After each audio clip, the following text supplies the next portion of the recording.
ছুটির দিন মানে লুচি নয় পরোটা, কিন্তু আজকে ছুটির দিনে কোনো লুচি পরোটা নেই ডিশে, অর্থাৎ জলখাবারের ডিশে রয়েছে হলো এগ চিকেন ঝুরি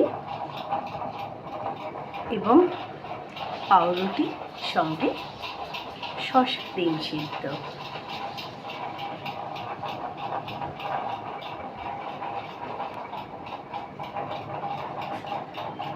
পাউরুটিটা মাখন দিয়ে মাখিয়ে এবার ডিম এবং চিকেনের ঝুড়িটা দিয়ে পাউরুটির একটা দিকে দিয়ে আর একটা পাউরুটি দিয়ে আর একটা পিঠ দিয়ে স্যান্ডউইচ তৈরি করে নিয়ে খাওয়া হবে।